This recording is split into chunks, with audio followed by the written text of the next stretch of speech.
आप सभी को न्यूज़ गैंगस्टर का सादर प्रणाम। What a match, what a match.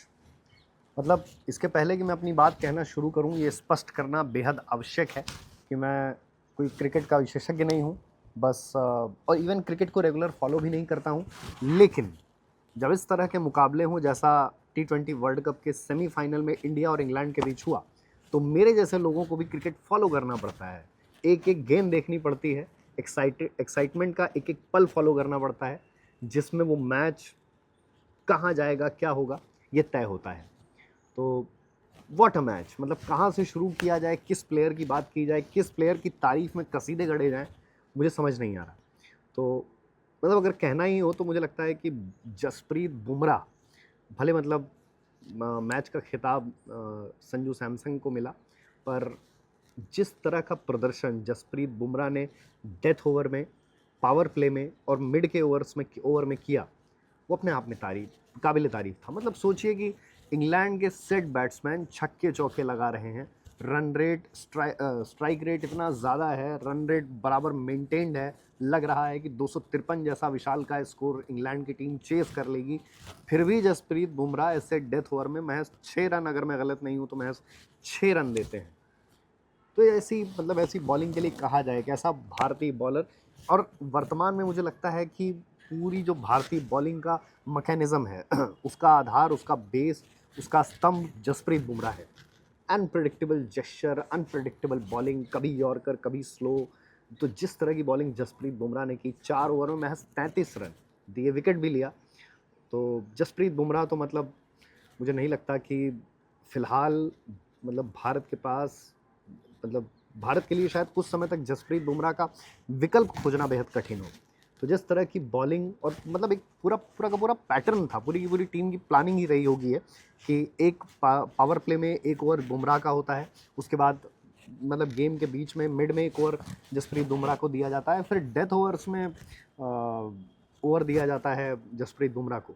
और सोचिए कि मतलब कितने की, शायद 8 या 8.5 की इकोनॉमी रही होगी जसप्रीत बुमराह की। तो जिस तरह का विकेट भी लिया, तो जिस तरह का प्रदर्शन बुमराह करा, मुझे लगता है कि उसके लिए जितने भी शब्द कहे जाएं कम है। और जसप्रीत बुमराह का वो विकेट जिसमें अक्षर पटेल ने कैच लिया,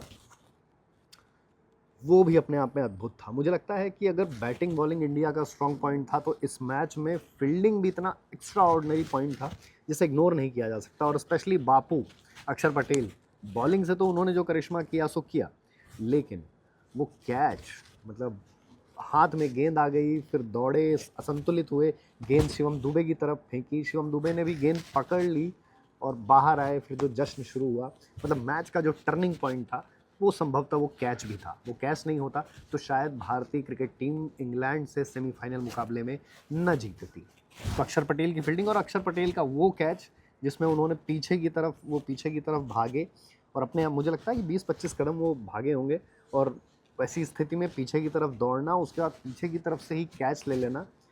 शायद कोई और फील्डर होता तो, इंडिया का ही या किसी भी और देश का, तो शायद ये ना कर पाता। लेकिन अक्षर पटेल ने ये 2 कैचेस लेकर पूरे मैच की और पूरे टीम की दिशा ही बदल दी। ये मतलब दोनों ही कैच मैच विनिंग कैच थे। तो उधर बॉलिंग में जसप्रीत बुमराह और इधर फील्डिंग में अक्षर पटेल, इन दोनों का जो योगदान है सेमीफाइनल मुकाबले में इंग्लैंड के खिलाफ, वो अप्रतिम है, अद्भुत है। इसके बाद अगर बात की जाए तो दूसरे नंबर पर संजू संजू ने पिछले 2 मुकाबलों में, भले वो दोनों मुकाबलों में शतक से चूक गए, पर जैसा कि उन्होंने जीत के बाद इंटरव्यूज़ में कहा कि शतक उतना महत्वपूर्ण नहीं है, टीम के लिए उनका जो योगदान है वो महत्वपूर्ण है। तो संजू सैमसंग के भाग्य का जो था वो उनके हिस्से आ रहा है, और भारतीय दर्शकों के लिए इससे बेहतर कुछ कुछ और नहीं हो सकता। और रवि शास्त्री ने भी उनके लिए मतलब एक इंटरव्यू में कहा था कि दो ना यार उसको, मतलब जो एक टिपिकल रवि शास्त्री तरीका है, तो उन्होंने कहा कि दो ना यार उसको 10 मैच दो, 10 मैच में देखो कैसा परफॉर्म करता है। ये नहीं कि 2 मैच दिया फिर ड्रॉप कर लिया। उसको 10 मैच दो खेलने को, 10 मैच में परफॉर्म नहीं करता है तो किसी और को अपॉर्चुनिटी दो, और उसको खेलने तो दो।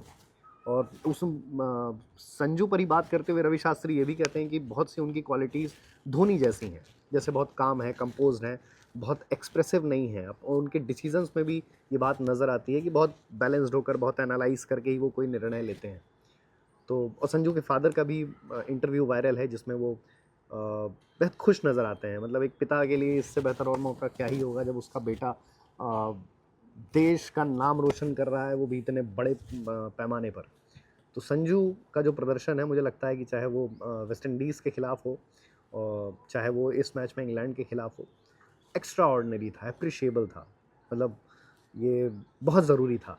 मतलब संजू सैमसन का नाम हमने आईपीएल में ही सुना है, इंटरनेशनल क्रिकेट में तो बहुत ही कम सुना है, लेकिन ये संजू सैमसन के बल्ले से जो रन निकले वो बेहद ज़रूरी थे, और जो उनकी तरफ से प्रदर्शन हुआ वो बेहद ज़रूरी था। और ज़रूरी इसलिए भी था क्योंकि अगर वो प्रदर्शन ना होता, उतना रन ना बनता, तो शायद भारत अभी जो ये 2 जीत हासिल हुई है भारत को, वो ना हो पाती। इसके बाद एक और खिलाड़ी जिसका नाम मतलब मैं, मेरी समझ में, मतलब मैंने जैसा कि शुरू में कहा कि मैं क्रिकेट को बहुत नहीं फॉलो करता, बहुत नहीं समझता, पर मुझे लगता है कि one of the most underrated Indian cricket player is Shivam Dubey. इतनी कम गेंदों में आना और एकदम से कैमियो करके निकल जाना, और ना कोई शोर शराबा, ना कोई पीआर, ना कोई हल्ला नहीं, कोई बात नहीं, बस आया, अपना काम किया और चले गए।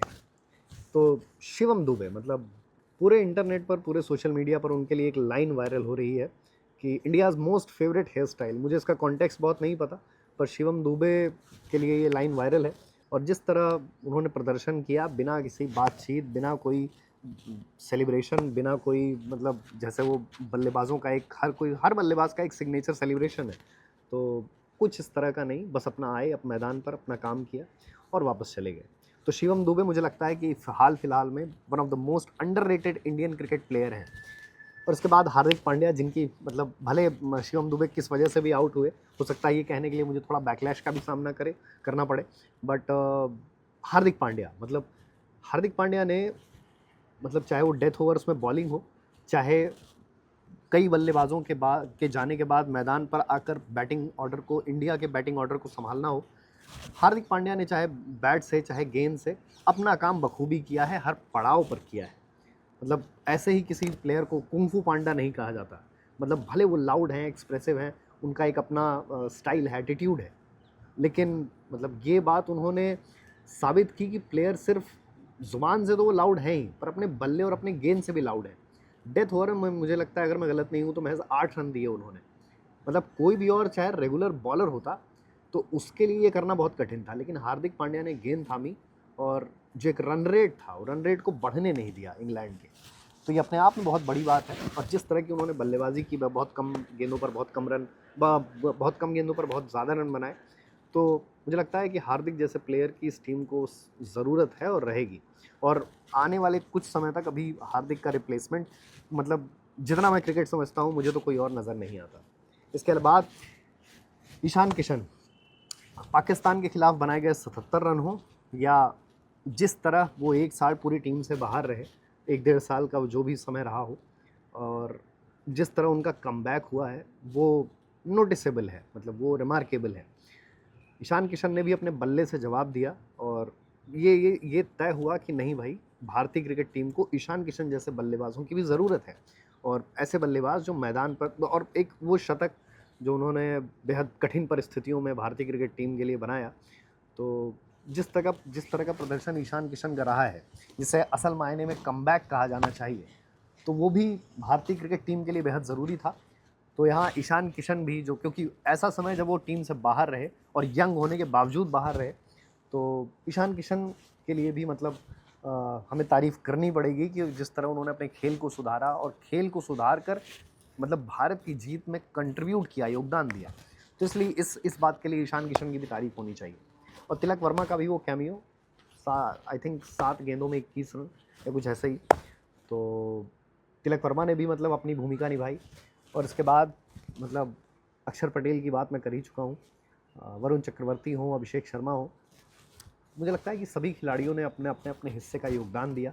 और एक अहम मुकाबला, एक ऐसा मुकाबला जहाँ पर 1 सेकंड के लिए ऐसा लग रहा था कि शायद इंग्लैंड 253 भी चेज़ कर लेगा क्या।